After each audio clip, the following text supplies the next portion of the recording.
Now, when I went to the movie theater to see Furiosa and buy my ticket, I actually saw someone wearing a Garfield suit because the Garfield movie just came out this weekend. I haven't seen the new Garfield movie yet. I do plan on seeing it, but I just thought that was pretty funny and cool to see someone dressed up as Garfield. Wow.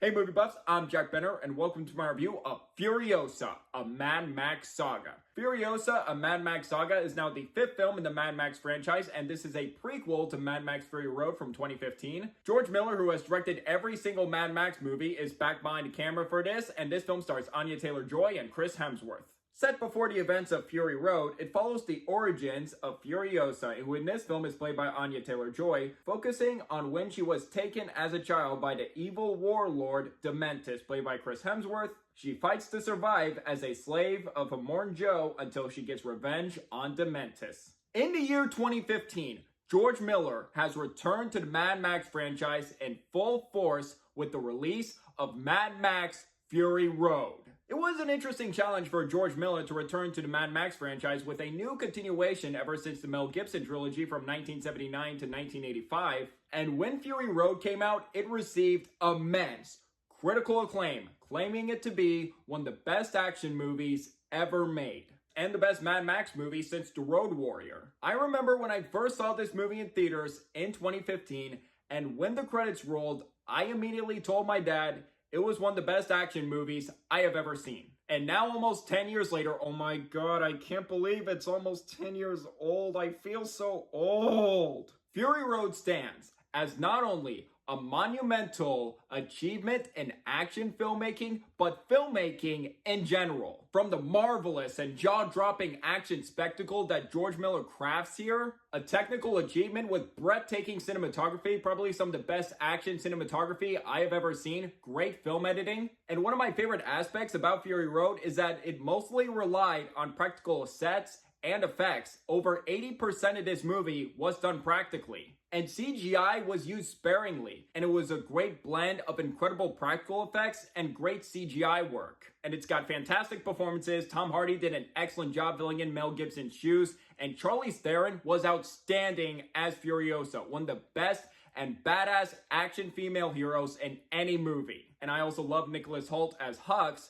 Oh, what a day. What a lovely day. And I love the character arc he goes through and humanizing a war boy. And I was over the moon when this film was nominated for 10 Oscars, winning 6 of them, the most awards at the 2016 Oscars, which is awesome. And it was the second most nominated film that year behind The Revenant. Even if it sadly didn't win picture or director, I'm just glad this film got the recognition by the Academy. And the 6 Oscars it won: production design, costume design, makeup and hairstyling, sound editing, sound mixing, and film editing. Although I am disappointed that it didn't win visual effects, that was my pick to win. Although I thought the work in Ex Machina was great, and that was a surprising winner, but I would have loved for this to win visual effects too. And it was also my pick to win Best Picture. The Revenant was close to winning, and that would have been a great Best Picture winner, but I do think Spotlight is a great and engaging drama, so that's a good Best Picture winner in my book. And this is my favorite film of 2015 and an absolute action masterpiece, and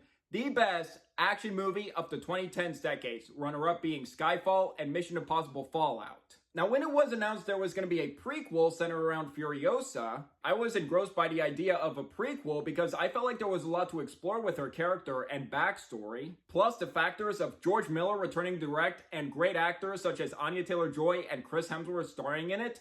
I'm excited. And when the trailer came out, it definitely got me excited about this prequel, keeping that same chaotic action from Fury Road intact, and it definitely indicated this prequel was going to be in good hands. I heard great things from both the Cannes Film Festival, where it premiered recently, and early screenings. Positive reviews just got me even more excited, even if I knew it wouldn't come close to the greatness of Fury Road, because Fury Road is the creme de la creme. All I was hoping for was for Furiosa to be a great and satisfying prequel. Now that I've seen Furiosa Thursday night and excited to give you my review, I can confirm that Furiosa is awesome. Is it as good or does it come close to Fury Road? I don't think so, no. But was it a worthy, exciting, engaging, and satisfying prequel? Yes, it is. Let's start with the pros. First thing I want to praise, the two main performances from both Anya Taylor-Joy and Chris Hemsworth are fantastic here. First, I want to start with Anya Taylor-Joy as Furiosa. Ever since I took notice of her back when I saw Split in 2017, I did not see The Witch at that time, so that was my introduction to her. And since she gave a great performance in that film, I knew her future as an actress was very bright. Boy, was I right. Over the years, she's been on fire with The Queen's Gambit, which I heard great things about, and other great movies such as Last Night in Soho, The Northman, The Menu. I love seeing her prove to be one of the most talented and versatile actresses working today, and I was really looking forward to seeing how she would make this version of Furiosa her own. And now seeing the movie, she did a terrific job. She made it her own with the physicality, tragedy, intelligence with her survival tactics, and badassery that Charlize Theron brought to the character. And she also excels with many scenes using her eyes and minimal dialogue convincingly to embody the younger Furiosa, and seeing her evolve to who she'll become was great to see. And it was also a great opportunity to see Anya Taylor-Joy as an action star, and she killed it here. I also want to give credit to Alila Brown, who is a child Furiosa. During the first half of this movie, you don't see Anya Taylor-Joy till later, surprisingly. And she carries that same strengths that Anya Taylor-Joy brought that I mentioned, with her eyes and facial expressions. But the one who completely steals the show here is Chris Hemsworth as Dementis. Oh wow!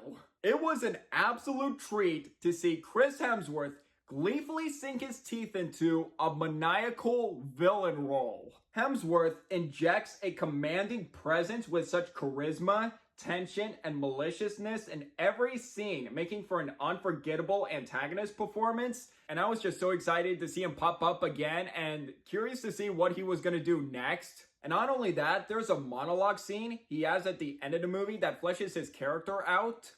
That gave me goosebumps. That was one of my favorite scenes of the film. And this might be my favorite performance Chris Hemsworth has ever given. I've always loved him as Thor, but I feel like he's kind of underrated in roles outside of Thor. I love in movies such as Rush, great and underrated racing movie from 2013. And to see this role, to see more of his talents as an actor, he knocked it out of the park. And almost a decade later, George Miller has definitely not lost his touch returning to the wasteland. George Miller crafts phenomenal action set pieces that are visceral and jaw-dropping, beautifully shot action scenes with great use of wide shots capturing the same frenetic, chaotic, and relentless energy as Fury Road. And the cinematography here is amazing. There are many great shots that have excellent use of colors and have great shot composition. And thankfully, there is no shaky cam during the action scenes. You can see what's going on, the editing flows. And the one main highlight action scene I want to mention is this one action scene with the war rig and there are parachutes. The longer that action scene goes on, my jaw dropped. I was just amazed at how phenomenally executed that action scene was. And that is becoming one of my favorite action scenes of the year so far. And the technical aspects in this movie are terrific.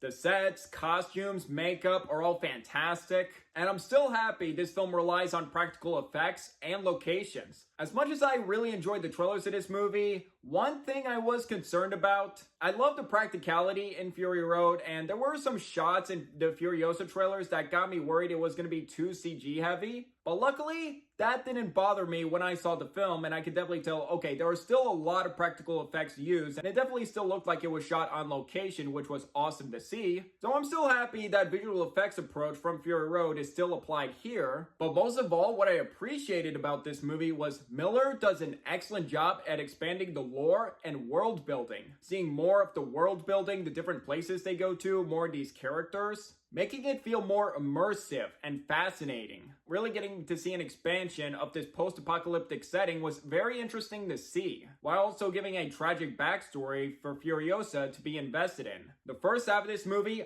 I was hooked. I was like, okay, I can definitely see why Furiosa is the way she is, just with her eyes and what she's been through in the past. There were a few scenes in this movie that were just quite devastating to watch. Whereas Fury Road was more of a 2-hour exhilarating chase movie, Furiosa is more of a gripping revenge film, where you understand Furiosa from the get-go why she wants revenge on Dementis. It all comes together as an engaging, thrilling action revenge film. Sadly, I do have a few flaws with this movie. I will get to the cons right now. First, while I wasn't bothered by the CGI as I thought I was going to be, I'll admit, there were a few CGI shots that were a bit noticeable, and I felt like could have been improved better or polished. And second issue, this is now the longest film in the Mad Max franchise at 2 hours and 28 minutes, and I feel like the pacing is a little inconsistent at times. It starts being really fast-paced and exciting, but then a few times where the pacing can slow down a little and you do start to feel that length. And maybe a few times I felt like the pacing could have been trimmed. To sum up, it doesn't quite reach the same heights as Fury Road and does have some pacing issues. Furiosa, a Mad Max Saga, excels as a gripping, engaging, and exhilarating action revenge film that's also a worthy prequel to Fury Road. Miller returns to craft phenomenal action set pieces effortlessly.